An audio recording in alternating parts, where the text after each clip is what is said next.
neighbor. I'm Birdie, if we haven't met yet, and I am very glad you're here for another episode of Birdie Tries to Make Her Van More Livable. Today, we are going to be putting mosquito netting up because we are in a very beautiful spot.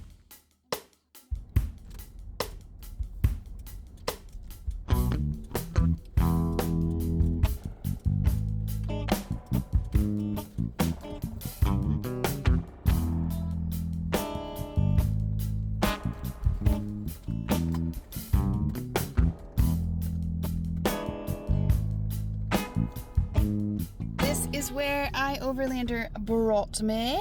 It's a very cute little alcove-ish type place, but we're gonna get out and make sure like there's not sharp things to drive over because it looks a little bit like there might be sharp things down there. So it is, a fairly trashed place, unfortunately. I will pick up as much trash as I possibly can carry when I leave, but I really like the spot. Look at this there's a little stream over here. Oh, look at it. Oh, it's like a little fairy forest.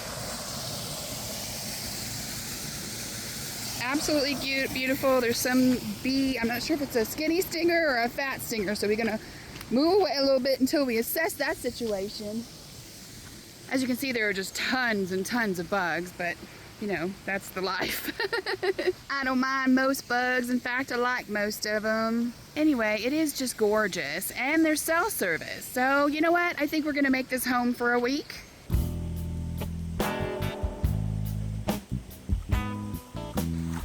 These darn things. Freaking gun owners, what the hell, y'all? At least I'm getting some exercise in. Oh, this doesn't look like exercise to you. Us exercise. It is to me, anyway.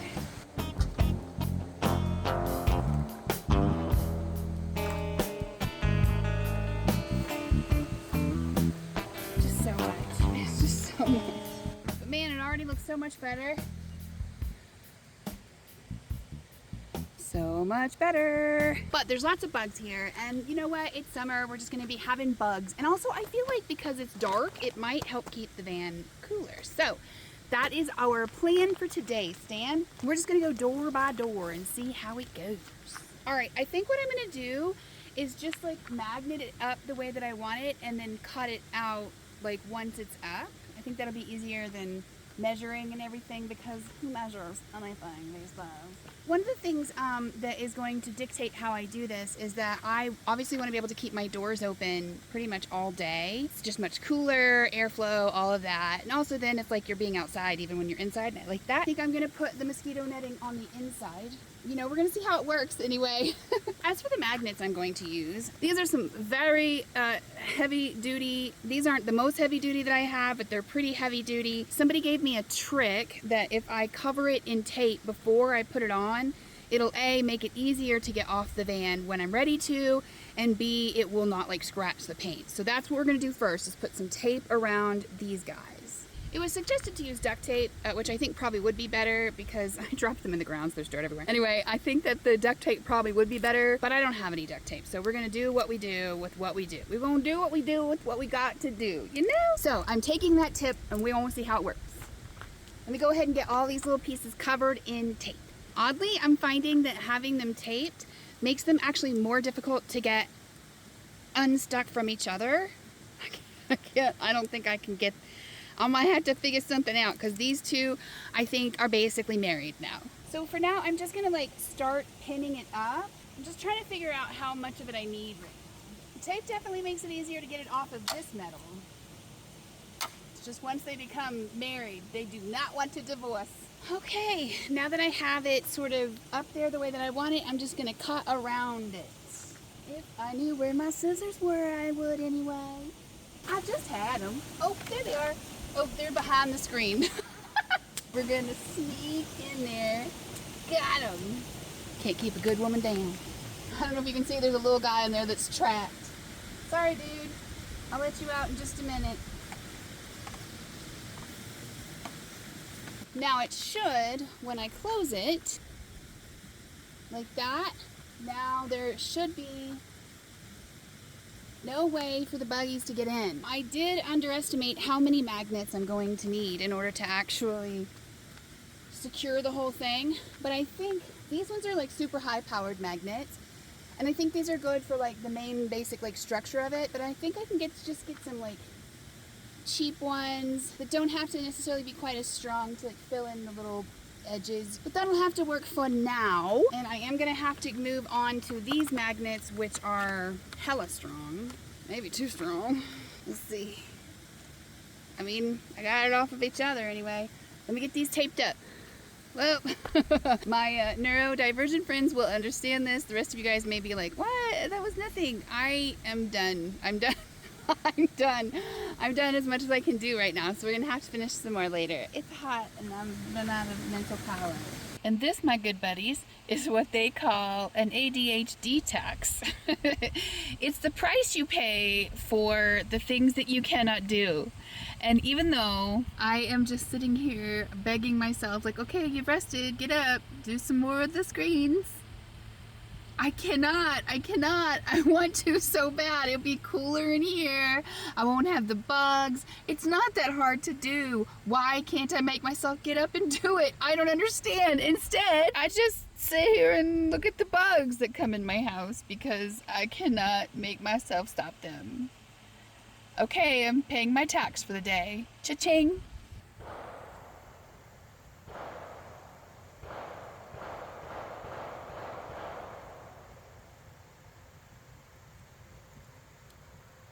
Okay, it's tomorrow and we're gonna try to do some more of this stuff, but I just wanted ahead of time to say thank you so much to Sid Haley for the tip to wrap these in tape, because I found out last night as I was like removing stuff, it would have been so hard to take them off without this.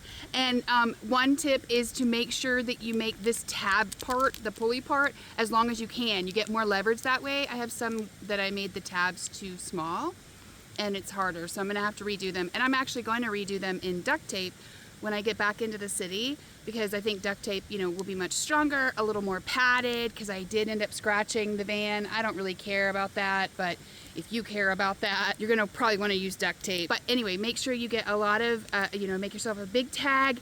And thank you so much, Sid Haley. My gosh, you really saved my life. Well, you saved my magnet's life, or you saved my fingers, or you saved my sanity a little bit.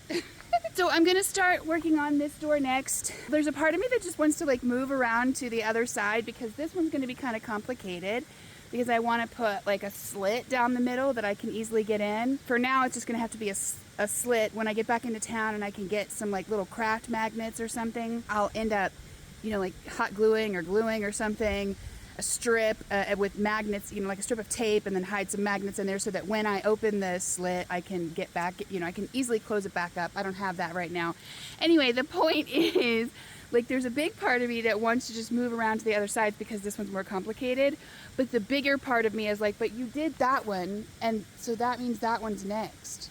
You can't skip an opening. That's not allowed. So we're gonna do this one, even though it's a little more complicated. But we're gonna start with just doing it the same way that we did. Oh, and here's another thing. I realized last night as I was moving stuff around and then I had to put the mosquito thing back up. Give yourself a generous border. I did not give myself a generous border, and therefore it takes quite a while to find, you know, to get it positioned on the window just right where it actually covers every part. Give yourself, I would say, a 3-inch border all the way around, at least until, I don't know, until you get it figured out. For me anyway, I'm gonna give myself a generous border because it's just gonna make it so much easier to get it repositioned next time. Okay, so those are my 2 tips that I learned overnight, and maybe that means it's good that I actually couldn't finish it yesterday, because now I have extra tips in my mind to be helpful to me and to you. Okay, let's go. Okay, so now I've got it tacked up there, and I'm just gonna cut off the excess, still giving myself that big old border.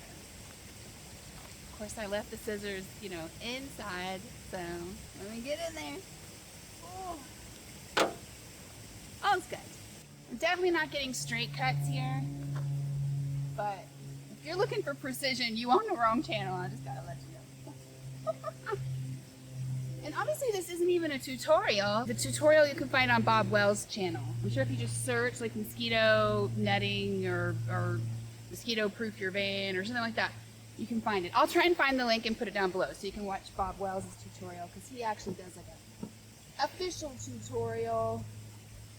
That's not what this is. That would require way too much aptitude on my part. So I tell you what, I think I'm actually going to even wait to do the slit down the middle until I can get into town and get something that will let, you know, those little craft magnets or something. So we're just going to move on to the next one, which is going to be the back door for now, because the other two are going to be just like these two, only in reverse.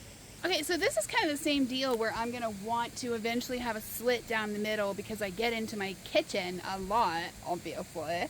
And so I'm going to go and just do what I did last time, which is basically just outline, cut, and then finish off the, you know, ending the fancy tidbits at the end.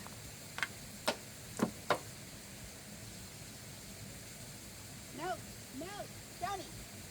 No, Johnny. Is she still here? No, I said no, I do not want to be your friend. I don't know what kind of stinger you are. There is a particular kind of stinger here that I am unfamiliar with, and it is neither skinny nor fat, so I have no idea whether to trust it or not.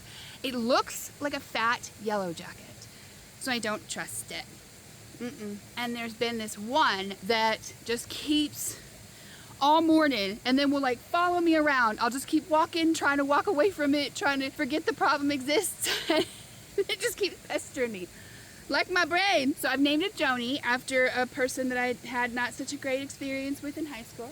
But I've got the back outlined and cut, and I think we're gonna just leave that for now until, you know, I get to the town and get something to make it, you know, get the split in there. Oh, you see it? Wait, let me see if I can get you to see it. Right here. You see that? What is that? What is that? It's not a bumblebee, as far as I can tell. It's not a wasp, as far as I can tell. Would you land so we can have a look at you, Joni? Goodness gracious. I don't know. I don't know whether to be scared of it or not, so I am. So yeah, the other two doors are going to be just the exact same thing as the first two doors, so I won't really film that, but hopefully this will keep Joni and her friends out. Stay away from my boyfriend, Joni, and stay away from my van. Spoiler alert, I'm going to have to wait to do the last two doors when Joni stops her assaults. She won't leave me alone, guys. I'm hiding in my van. You know what I really want to do that I'm never actually going to do? I don't want to do it. I will never do it.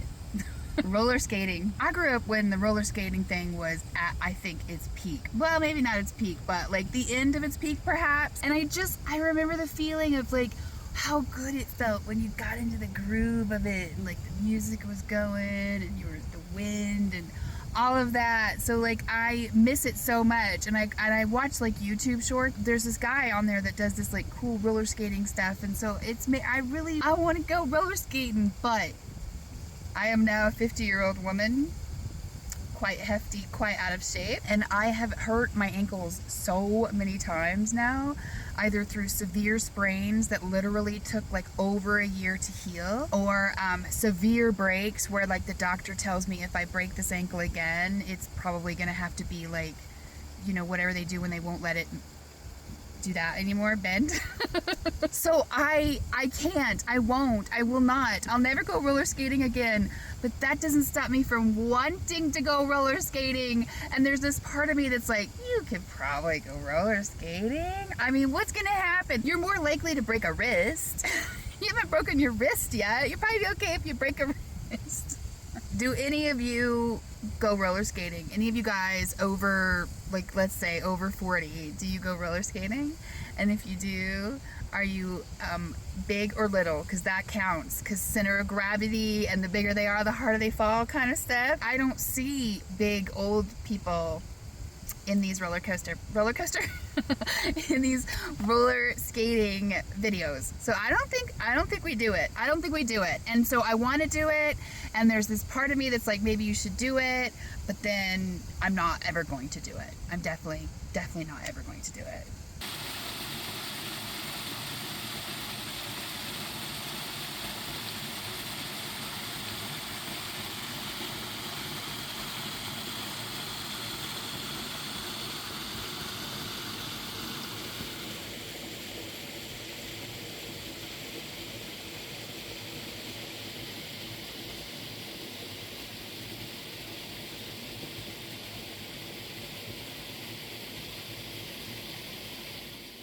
So I just had a conversation with somebody who just came into my camp area to introduce himself and like advertise his social media. And so he's like, you know, I'm coming around to every time I see somebody camping here, I kind of let them know that I'm building a farm.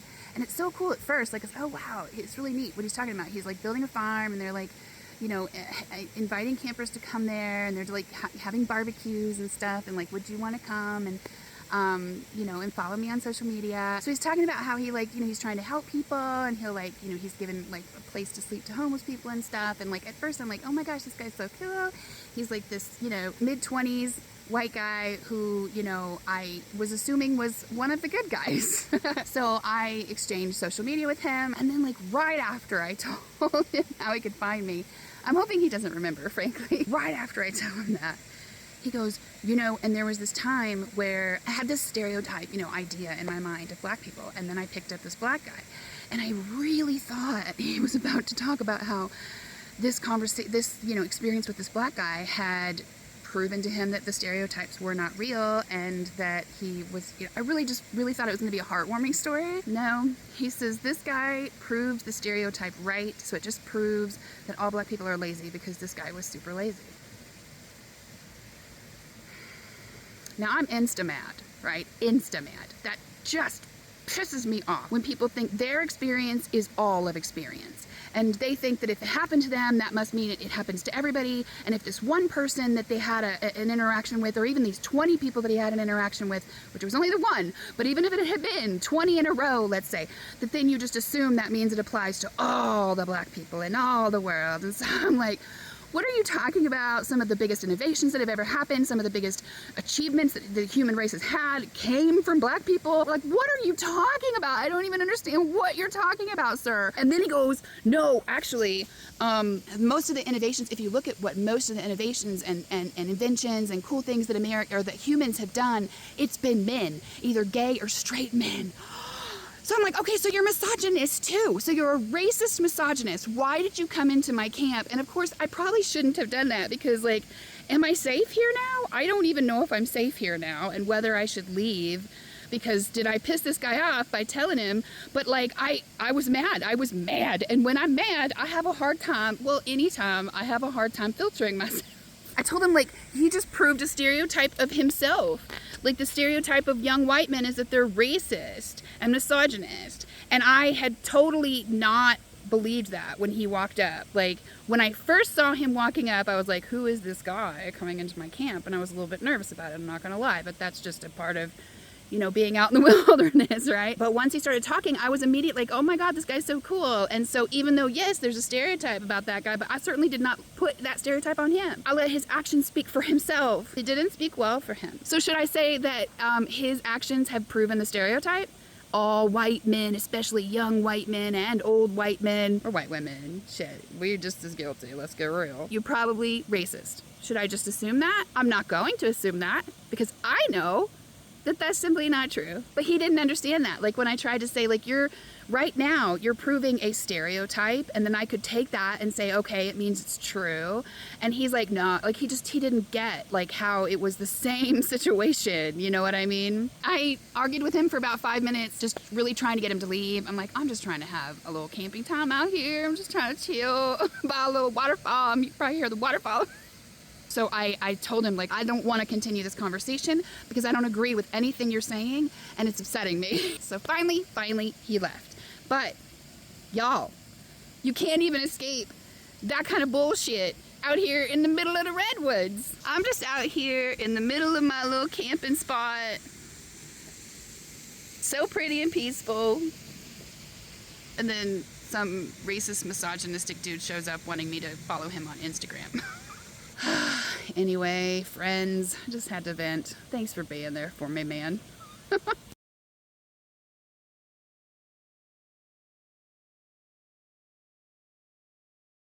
Look at him trying to get in. There's like 3 or 4 trying to get in right now. Bloodsuckers. You're not invited. If only we had mosquito netting for racists. Okay, it's actually become a bit of a problem. I have a conundrum because it is just about time now for me to close my door. But I don't know if you can see, there are tons of mosquitoes just waiting to pounce on me. Because I need to remove the screen in order to close the door. But if I move the screen, all the mosquitoes are going to come in and get me. What should I do, guys? Help me out. I swear to goodness I am not a bug channel, but apparently I am a bug hotel. The hourly kind. Ooh, menage a trois. Turns out if you just like bang on the screen a little bit, it'll run them away, and then you can real quickly just move your magnets out the way and close the door. Close the door. So I had intended to stay here for a couple of more days, but after that encounter with that guy yesterday, I figure I should probably move on. Like, I highly doubt that he would come and mess with me, right? But you never know, you know? Some people really, really, really do not like looking in the mirror, and they will lash out and destroy the mirror if they don't like what they see. And I definitely, you know, put a mirror in front of him yesterday. And so I just feel like I'm gonna go ahead and take off. I only have a couple days until I need to be back in town, so luckily I'm only about 30 minutes from that place in Strawberry that I stayed at, the Magical Mushroom Forest. So I think I might just go back there for a couple of days. We're gonna go ahead and leave this beautiful spot. It was a lovely spot to stay, but frankly, it had its issues. There was a lot of trash when I first got here. I picked up most of that, so that's not a big problem. But because of the fact that the hole in the trees is really not that big. It's like almost 9 o'clock right now, or almost 8 something, and there's still no sun. Like the sun doesn't even get to the point where it can get to my solar panel until like 10 a.m. So I'm missing out on like 3 hours of sun, which is just not cute. So that was kind of a problem. And then of course the racist that lives down the street. So I'll go ahead and give you coordinates of this place down below, but I would not recommend it personally for more than like a night or two. Okay, time to move out. This was definitely the right choice. Not only was there other reasons we talked about for me not being there, not wanting to stay there, it also was gonna get hot. It was gonna get to 80 degrees today, which I used to wouldn't have thought that was hot, but when you're in a van, it's hot. It's hot. 80's hot. 77 is pretty much my limit. At that point, I'm ready to be done. I'm ready to be in a swimming pool or a nice creek or something. Here it is back, you know, I'm back up to 7,000 feet. We've been here before. Low 70s, mid 70s today. Totally acceptable. And there's not as many mosquitoes here. There was a lot of mosquitoes at the last place. This one is not nearly as bad about that. So definitely the right choice. I'm gonna be here for 2 days, and then I'm gonna go back on down to spend some time with my lovely daughter. A little check on Stephanie's eggs.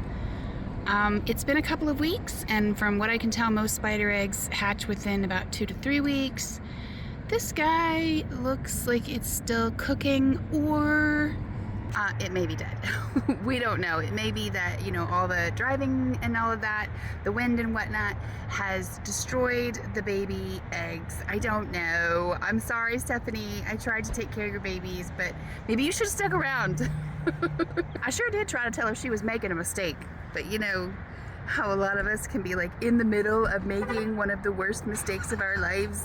All of our friends and family can tell us, maybe you shouldn't do that, and you still gonna probably do it, and then, you know, you ain't got nobody but yourself to blame. So that's how I feel about you, Stephanie. You ain't got nobody but yourself to blame. I mean, it does still look, you know, basically intact in there. So we're gonna give it another week, and then, you know, we'll see how we feel about whether we're gonna give up or what at that point. So I had an amazing couple of days with my baby girl. I am now headed back out into the mountains. I've settled into a nice little routine where I go in for the 2 days I get to spend with my daughter, and then I head right back out because it's just so freaking hot in the city. Man, that concrete really holds the heat. So I'm heading back out, gonna see if I can find another, like a new little spot somewhere, probably still around Strawberry, because it's not too far from my daughter, but it is much cooler. I don't know where we're gonna end up. I guess we're gonna find out in the next video. And I guess that's all I wanted to say. Thank y'all so much again for coming and hanging out with me. I hope you have an amazing week, and I will see you next time. Okay, love you. Bye.